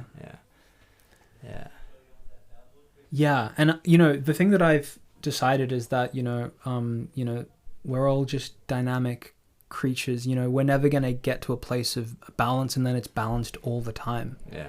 You know, we go through periods of need to push now and now need to relax, you know? Yeah. That's why, you know, as we've been talking about so much, like using, you know, workouts as a metaphor for life is so useful. Because it's like, you know what, always just pushing in the gym. Eventually you're going to break down. You need to rest. And then in that recovery, that's where you get stronger, right? Yeah. So actually it's just totally a part of the life cycle of progression. Nice. Yeah. On that, man, this might be better for the intensity podcast, but yes. I thought I had coming into this was I'm trying to remember exactly. I was thinking, is one reason that people train less intensely as they get older, not because their body is less capable, but because of self-imposed limits. Maybe. Because Nick and I spoke about before, like, it's interesting how often you'll put limits on yourself without even maybe realizing it. Yes. And they don't need to be there. Yes. You know, and I was thinking for adults training, say you're like your mid-20s and you have an injury, you know, like because I've seen it, unfortunately, some of my training buddies and that, like, they have an injury, they're very good athletes, and for whatever reason, like, they'll have a tear or something like that. Yeah. It happened to, can we drop names? Yes. Yeah, this is fine, it's public. It happened to Yard. He tore his bicep. He's a really strong Dutch calisthenics guy. And I think that was like a freak accident, honestly. You know? He made one small change to something he normally does. So maybe he should have prepared that specific, but that, you know, that's hard. I don't think he did anything wrong. Anyway, so I was thinking, you know, subconsciously, will he always think like, oh, I can't push that bicep that hard, or if I do it to the other one, I might injure that. then he gets to his 30s and he thinks, that's where my limit was, so I can't push past that. And so maybe from like a freak accident kind of unlucky day, for whatever reason, like he had an injury, forever from that point, would that person think like, I can't go past that limit because I'm going to get injured again? And if you think that, then you've limited yourself. And then the next time an injury happens, if you think that, then it's going to even further reduce your maximal output. Yep. And is that why, as people get older, they... it's probably a combination, man. Yeah. And then also, like, again, applying that to life. We've got to be very careful we don't apply that to all kinds of things, you know? Yeah. Stories, man. I mean, we know that, for instance, if you remind a group of women that they're women before taking a maths exam, they'll do worse. Really? Than if you just let them take the exam. That's ridiculous. What if you tell a bunch of men they're men? Do they do better? Oh, they do great.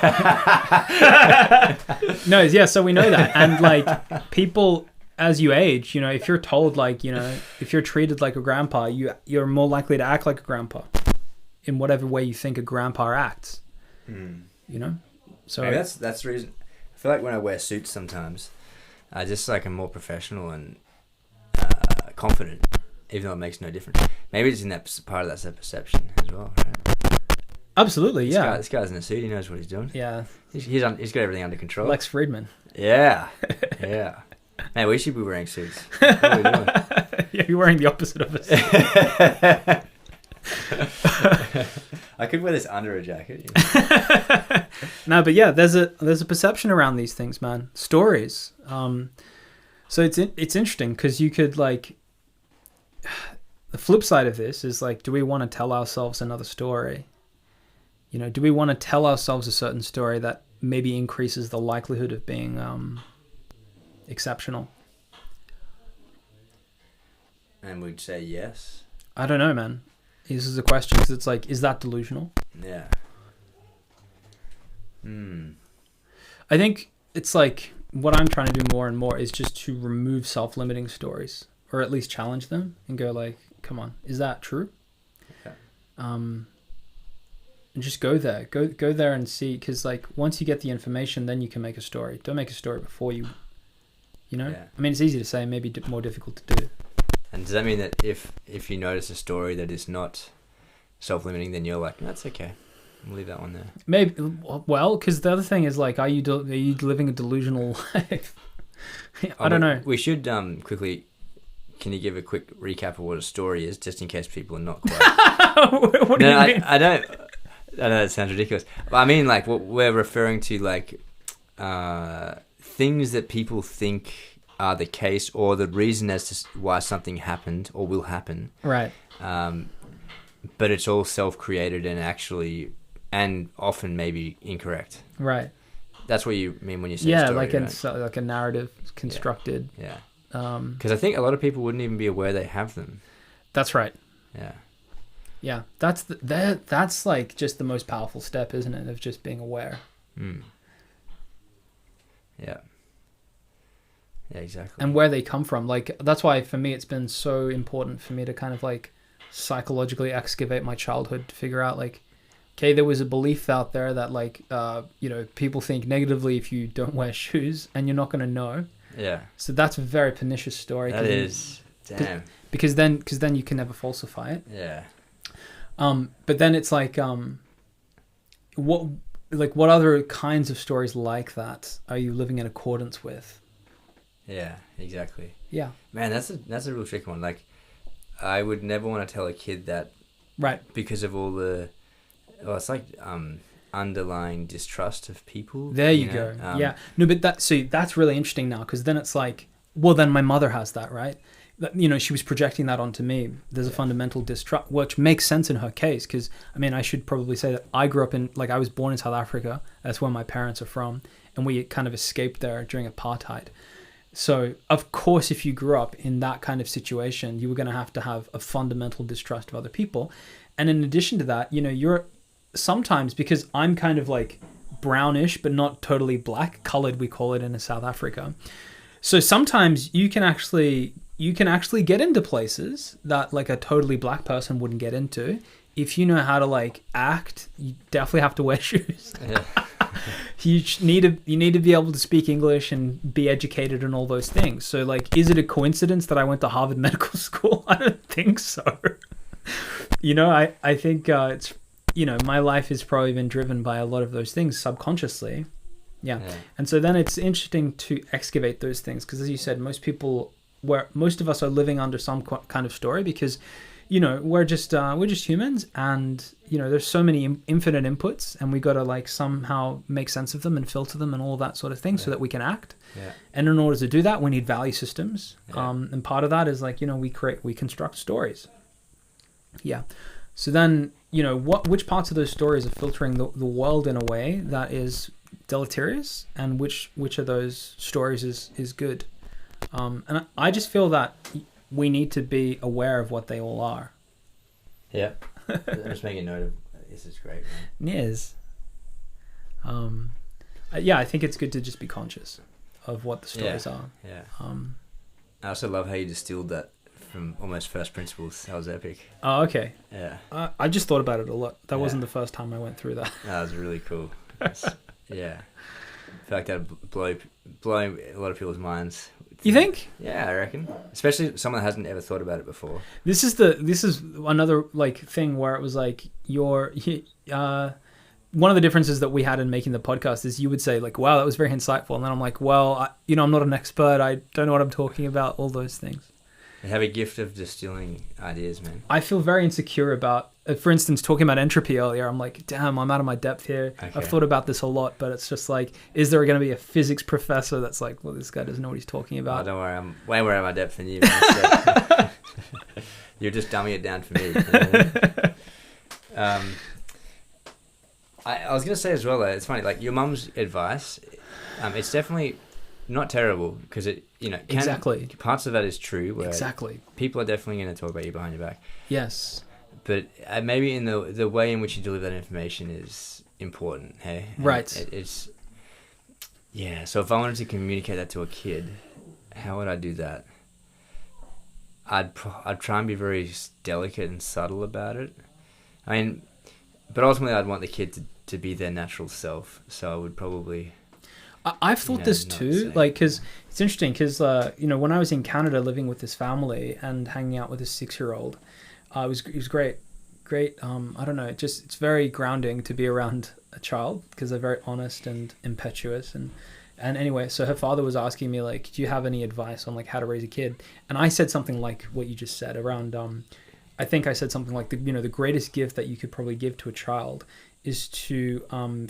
allow them to figure out who they are, and then to love them for it, no matter what it is. Nice. But then, his feedback was something like, well, I need to discipline my child in order, like, I don't want her to be messy. I don't want her to be impolite. I don't want her to be vulgar. I don't want her to be undisciplined. There are tons of things that a child at that age would do if not told otherwise. If left their own devices. Yeah. As I mentioned, part of the socialization process is suppressing certain parts of you that are called bad, and it's necessary for a well-functioning society for us to suppress certain things.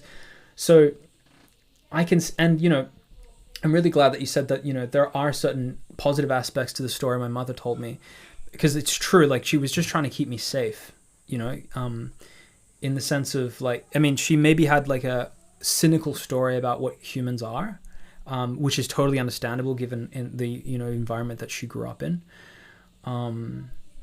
But that's the most pernicious stories, I think, are ones that are kind of true. Mm-hmm. Yeah, definitely. There are benefits to them. Yeah, it's very difficult to dislodge a story yeah. that you have advantaged from. Yeah. Yeah. And I wonder if that's something you would kind of figure out naturally anyway, right? Because I got to think... Maybe. I don't know. Like, I don't know if this is relevant enough, but I think it was like year 6 I did public speaking. Oh. And I did, which is very daunting. And yeah. I threw a few like catchphrases or something in there, Yes. I think I worked on it with mum and dad a little bit, and mum and dad were like, "Oh, you can try saying this and da da." And you know how it is, like, it sounds okay at home, but when you say it with your friends, it's like lame or dorky or whatever. Yeah. Probably has to do with how confident you are when you deliver it too. But yeah, anyway, I feel like I threw a few of them in there, and then like I think afterwards a few kids like said it back to me in like a mocking manner, which you know. Anyway, but I think in that experience you learn without anyone telling you, oh, like they're making fun of me for doing the thing that I did. And which is the same as if you weren't wearing shoes and you notice a kid making fun of you. Yeah. Then you come to that realization that like, I see. Maybe they're chatting about it. I don't know. Although your mum said they wouldn't say it to you, right? Yeah. Okay. Well, some people would obviously. Some people would. Yeah. But I don't know. Yeah. So maybe for me it would be like. I see what you're saying. Keep it positive.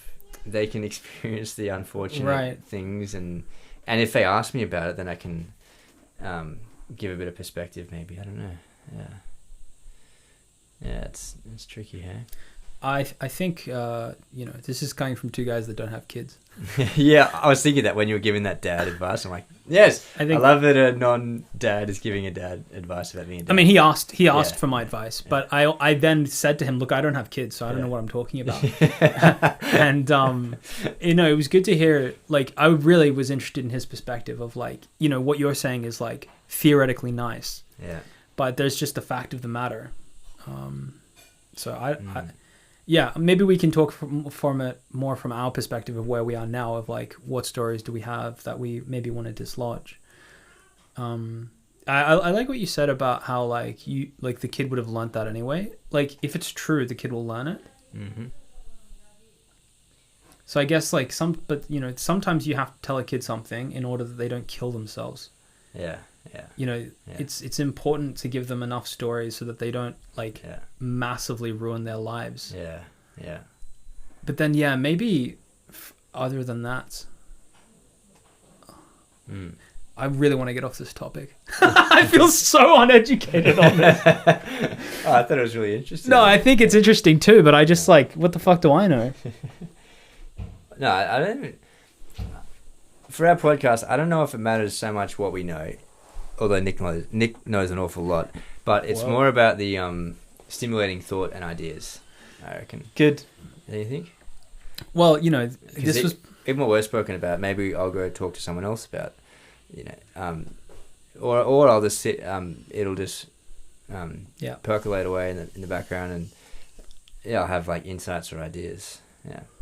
Yeah. Okay. Yeah. This it comes back to my thing about like.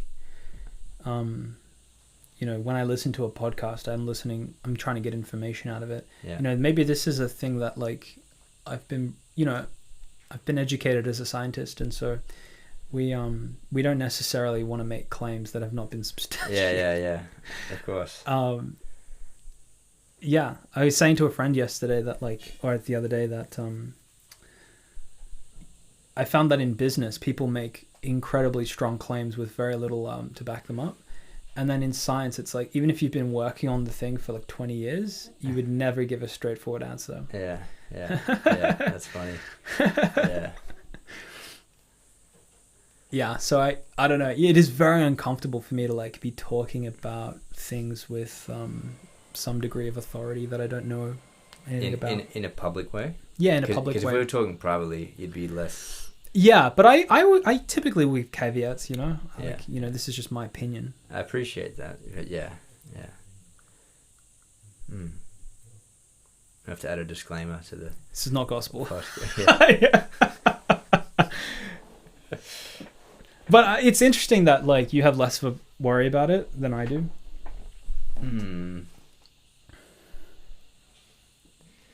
Yeah. Well, I greatly dislike BS, and like I greatly dislike when I'm reading something or and I realize this isn't even right. Like that's terrible.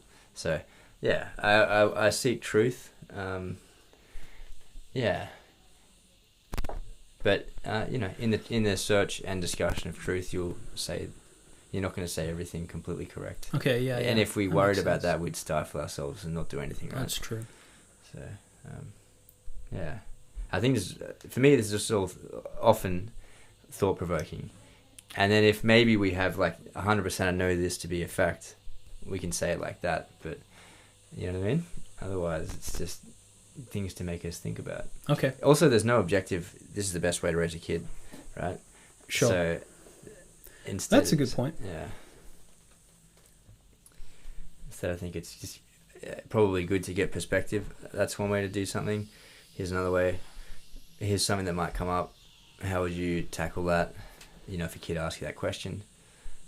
Yeah, I don't know, to have been thoughtful about it. Yeah. Yeah, one thing that I've been thinking about for myself is how to reparent myself, in the sense that, like, you know, the surrogate parts of me that are like my internal mother and internal father. You know, because like one of the things that I was interested to find is that, you know, when you can go to another country or whatever and live in a different place, and the voices of your parents are still in your head. They're whatever stories they have or whatever advice that they would give, it's like you have a surrogate internal representation of your parents in your head no matter where you go. And, you know, a lot of that's because, you know, those voices were there when you're incredibly neuroplastic as a child, and they're just kind of there. So that was interesting for me to discover. But it's like, well, which parts of those voices that were maybe necessary for me to grow up safely as a child need to be revised? And how do I want my internal mother to talk to me now? And how do I want my internal father to talk to me now? So I'm kind of reparentifying myself. Because I think it's important to remember that for us, where we're driven by curiosity and excitement, ambition, and all those things, that needs to be done in a way that is, you know, where the risk of injury isn't catastrophic. We still need to protect ourselves. And I think it's important, like, you know, in order for a child to feel like maximally safe, you know, that, you know, they need to feel protected in order that they can actually play and like not be crying all the time.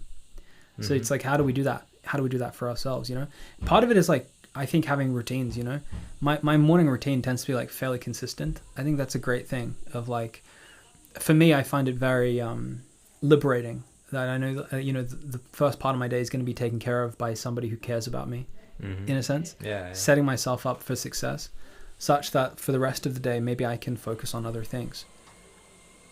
And when you say someone taking care of me, do you mean like that part of you? Yes. Yeah, not an actual other person. Yes. Necessarily. Yeah. Yeah, that part of me that goes, I know you don't want to take a cold shower. Yeah. Get in the fucking shower. Yeah. You'll feel good in a second, I promise you. Yeah. That's the same thing you'll say to your kids? I don't know. See, that's the thing, bro. It's like, if I actually had kids, would I push them in? I don't know. That's pretty full on. No, I don't know, man. I don't know about that. You gotta wade them into it gradually, I think. Yeah. No, I agree, man. But like, so for instance, somebody that I look up to a lot is this guy called Josh Waitzkin, who the book Searching for Bobby Fischer and the movie was made about him. He was a chess prodigy, and he raises his kids to be like, you know, if it's storming outside or whatever, he'll be like, oh look, it's raining, like let's go outside, it's amazing, you know, like he's creating positive connotations to things that that's cool. People say are negative. That's cool. Yeah, so that's just a story. Like again, you know, there's a choice that Josh is making there, in the sense that, you know, is the kid gonna catch a cold or whatever? You know, there are dangers to being outside in the storm. Yeah. But now that he's raising his kids to have positive connotations around chaos, let's call it. Cool. Yeah. That made me think of, I remember when I was in high school, we were talking about recessive genes. Yep. And my natural take was like, oh, it's so cool to have blue eyes because it's rare, and like if you have the other gene, then that dominates. You don't have blue eyes. Like it's cool when you have the blue eyes. And I remember the teacher, the first thing is like, now look, I want to be very clear. If you have the recessive gene, it's not inferior. And I was like, in my head, am I serious? I thought it was better almost because it's rarer. You know what I mean? Right. So I was like, that's so weird that you're like prefacing something the opposite way that I was even thinking about it naturally. Do you know what I mean? I do. I was seeing it as a positive. To me, they were both positive. If you have the rare thing, that's cool because it's rare. And if you don't, well, fair enough because the other thing dominates. Do you know what I mean? Good for you. Yeah. And then I was like, oh, that's... Yeah, so he was introducing this like Well, I guess he was trying to avoid the negative, but I hadn't even thought of that. You know what I mean? Yeah. Yeah. So. Yeah, man. Got to work that positive. I don't know. I was very young then, so I wonder where that came from. Well, maybe that was just a random thing, but Yeah, where does that come from? Yeah, I feel the same way about my rebellious side. It's like, where did that come from? I think my younger brother had that less, so and it just came out, spontaneously. yeah, it's probably almost impossible to identify that. Hey, because I was even thinking like films can inspire you, and I was rewatching Spider-Man. Oh, you were? It's so good. I remember it was like probably my favorite film as a kid, and I really like it. Because there's subtle themes in that. Definitely. Which are so good, especially for kids to watch. You know how he's like ignores his uncle. Yes. And he's a bit of a he's a bit spiteful to that guy that didn't give him the money, and then it's like it's such a good scene. Yeah, and it's such a good moral. Like, don't be spiteful. Basically, it's definitely what I take as a kid away from that. Yeah, it's never worth it. Yeah, and that's epic. Like, because it definitely would have influenced me in subtle ways to do the good things, the virtuous things. So I wonder, like, I wonder if the like random shows we watched as kids that somehow like, in your case. Look, you don't have to do everything everyone says. Like, believe in yourself. Or I don't know. Do you know what I mean? Maybe something like that could have given you that. I don't know. I wonder if it's like the right timing in the sense if that happened a few days before and then your mum says that and you thought, hang on. Yeah. Yeah. Yeah, I mean, at the same time, man, I feel like a lot of what the child becomes is like, it's out of our hands. First, genetically and all that sort of thing, but then also just like the environment in which the child grows up. So we should look into those studies. There's the studies of like the identical twins raised in different different. I'm ignorant into that, so I don't actually know, but do you know much about, okay, no, we can look into that. That'll be interesting. The nature versus nurture thing. I naturally feel like it's programmed in your DNA. It's to some extent, I think. Could be totally wrong. Disclaimer. I'm just saying things that I'm totally uneducated about. One of the podcast topics that I was eventually going to bring up is choice. Because, and this may be a little bit woo-woo-ish, but whenever I hear Sam Harris talk about free will, I go, well, we have no free will, man. Yeah. I don't know where free will comes in. So that when we feel that we're making a certain choice to, be ambitious or whatever, like, are we really, or are we just kind of along for the ride? It's actually interesting, man, because like that's one of the few topics, that thing around free will, where I just don't think about it, like, because it makes me depressed. Okay. When I take Sam Harris's argument too seriously, I go, well, that's totally correct. Yeah. Does that mean you don't want to talk about it right now, or no? I mean, it's interesting. Like, that's one of the things where, like, typically I want to know what the truth is, but in that case, I'm like, I don't think I'm just going to ignore this for now. Yeah. I don't know why, man. It kind of, I think Sam says that it's supposed to be liberating, but it's not the sense that I get. Yeah. I feel like it depends how deeply you think about it, because you could think about like. At molecule level and things like that. I don't know. You know, what even are we? Exactly. Like what even are we? And like they're all reacting, and maybe they're making the ultimate decisions. I don't know. Yeah. But then you also got to think about what is a spirit and a person and all that. Wow, I've never heard you say that before. Yeah. What is a spirit? But if you think about it, it's crazy. Where does that live? Okay. And then. Yeah, because that's what I typically attribute my decisions to, right? This thing that I don't know what it is, but it's me. Okay. You know what I mean? I do. Yeah, where does that live? Okay. Is it? But if you want to be scientific about it, at the moment it seems like it's just molecules, right? Well, I actually would disagree with you, because it's not like we ever see molecules. Right? Like, you're just told. you're told you've never seen a molecule. Electron microscope. No? Yeah, well, that's a story, right? Like, we could take an electron microscope, but then it gives you data that then you interpret as a monkey, right?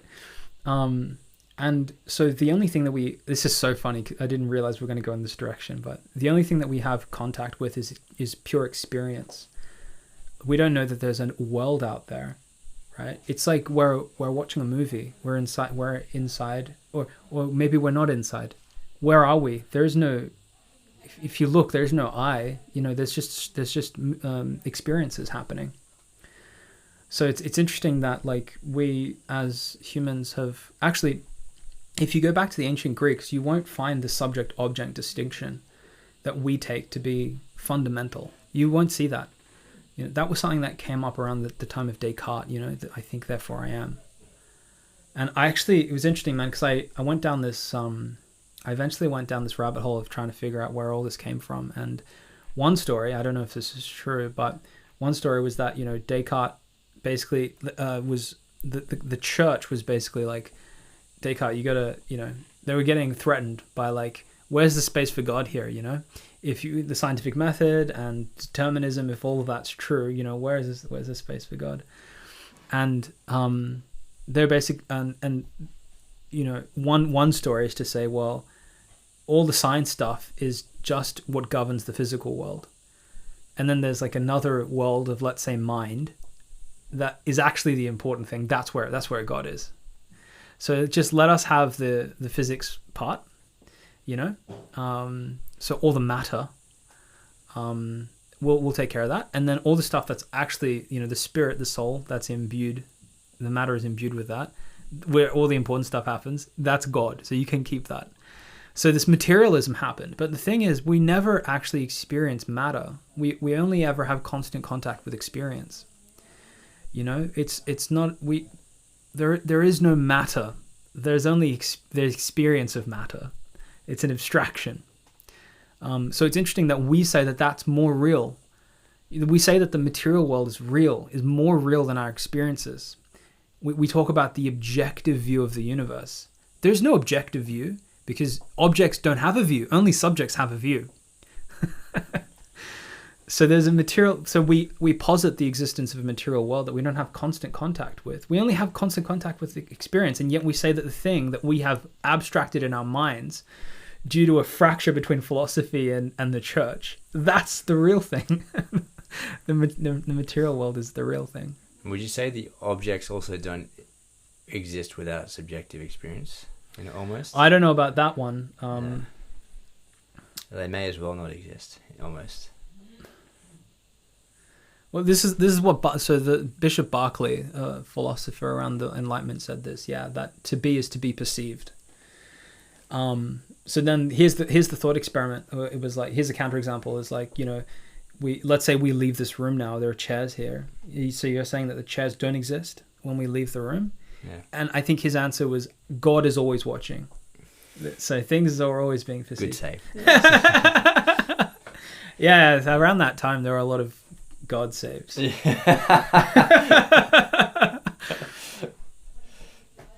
just so weird to talk about this, but yeah, no, it's interesting, man. My mind is like racing and blank as well at the same time. You know what I mean? Yeah. I've landed on the experience is the only thing. Consciousness is the only thing that truly exists. I don't have any proof of anything existing other than my own consciousness. And your proof that is the experience itself. Itself. The experience itself. Yep. Yeah. I don't have any proof that you exist, or it's just consciousness. I'm telling you I do, man. Yes. Yeah. I got a written guarantee. Got my birth certificate right here. This is somewhat elongated, man. Yes. Yes. It is. Well, what is anonymous now? It's like nothing, man. Yeah. There is no ego. Yeah. Yeah, we should tie back into that. So I think I've given my I've said this to you a few times, like I want to live a life of truth, so I want to seek out, Yeah. even if the uncomfortable, unpleasant things, I want to know them rather than trying to be instead like ignorant and maybe delusional. And how was I getting? But that was like one of my maybe core values. But then also to not live a life governed by fear, instead governed by love. And so if things that I'm scared of, I don't want to be reckless, but just I'm scared of it, let's do it. But if it's, I don't want that to stop me from doing things. So I think any fear I would have about podcasting, like the negatives, try not to let them influence me. And then maybe the love aspect of it is like, well, it's great hanging out with you and talking, and then also if this is useful to other people, that's awesome. And then if other people that we don't know enjoy it and have ideas, maybe we've said something that they can, like, maybe they know a lot more about child rearing, I don't know, anything like that. They might directly reach out to us with ideas, and that's beautiful, and that's amazing. That would be cool. Yeah, I would like that, actually. Yeah, maybe get your brother on the podcast. Yeah. That'd be cool. Yeah, exactly. So I think for me that's how I made the decision. But it was very simple for me ultimately. I know. Which was like, Nick and I were chatting. He said something that blew my mind. I often like write little quotes from our conversations. Maybe one of them today would have been that how you distilled. I don't know. Distilled the stories. How we got stories. Yeah. Okay. But these insights, and then me thinking, damn, this is incredible. And then just the natural, maybe that's the thing for me, naturally wanted to share these kind of things. Like, things that I find useful or valuable, I just like sharing them. Yep. Yeah. And then also, like, we were talking how it's great that we can jump back into a moment and, see what we're chatting about for that particular, it's cool to have. So, I think we both, well, okay, so now your current take on anonymity is you're not going to be Tom Cruise, so don't worry about it. Like, as in, don't worry about becoming less anonymous. I don't know. I don't know what my current take is. I think I just have less fear around being a known person, and also, I think there's something beautiful in being fully, like, showing up fully yourself. Mm-hmm. Yeah, and I think that it can be helpful. Yeah, definitely. And I think, for me, again, it was the thing around, like, that person is like me. Just thinking about the like, hypothetically, somebody like me hearing this podcast and being like, wow, somebody like that exists. Yeah. And feeling that sense of community. Yeah. And belonging. Yeah. And in order to do that, I think you have to show up as yourself. So I think once I saw it in those terms, the fear mattered less. I don't feel that fear anymore. I think I know where it came from, of, like, if you show up and you're not like a normal person, or like you're not I don't know, you're not conventional in a certain sense, then it's unsafe. That's kind of the messaging that I grew up with. Yeah. But I can just see, like, that, like, I think that's kind of confining, and I think that the only way to break through those stories is to go there, to break, like, to go against that story, to act contrary to it, and then to see what happens on the other side. So I don't think that I don't think I know what I know. I don't think I have a strong stance on anonymity yet, because I'm still doing the experiment. Cool. Yeah. Nice. Two things I thought of when you were saying that was connecting with someone listening to it that thinks the same as you. That's awesome. And because I think that's something that's really important about having good close friends as well. Yeah. Because often I've noticed it, especially like with business ideas or just like things I like or think are good ideas. Yeah. Sometimes, especially if they're abnormal and a bit weird, I might bounce it off a friend, and if they feel the same, it gives me so much more confidence than if I was just like, I'm going to go do that thing. I'll do that too, but I have heaps of confidence. If it's just one more person that thinks that, right? I know exactly what you mean. Yeah, so that's really cool because hopefully, this for the people that don't have the friend that believes in that thing that they do, if it's the same as us, this could give them confidence, which is awesome. Yeah, exactly. Yeah. The other thing was you were saying like doing this, being authentic. So how is making the podcast being authentic to you? Yeah, no, I just what I mean is like showing up, being fully myself, and not being afraid to present it. Yeah. The only reason that very publicly. Publicly. Yeah. I don't know about very, because who knows how many people are gonna extremely publicly. But it's more around what you said that we should do something. I saw the value in it, and then I didn't do it because of fear. And then I was like, well, I don't know. I just have. That's less important to me now. That fear around. So yeah, I was gonna show up authentically to our conversations anyway. Yeah. So the authenticity thing was non-negotiable, but it's more like showing up authentically in the world. Yeah. What was the block for me to do that? Yeah. And that block is not as much there. Yeah. Yeah. And I'm trying to, I think in a certain sense, I'm trying to teach myself that it's safe to go there. I'm in a sense of reparenting myself. Yeah. Yeah. Yeah. I wouldn't say from what I've seen that you were inauthentic in the world though. And I'm not even saying that's what you were saying, but I'm just thinking, but this is, being more publicly your authentic self. Yeah, more seen. Yeah. I think, to a certain extent, in order to have an impact in the world, you need to be seen. Yeah. That's maybe a hypothesis that I'm testing. Yeah, I think I agree with that. Yeah. I'd say it's probably certainly easier to have an impact if you're seen. Yeah.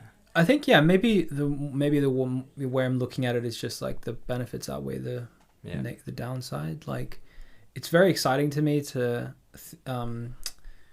that in a certain way would be reaching some sort of tribe of people that is like-minded. That's exciting. Yeah. Yeah, it is. Yeah.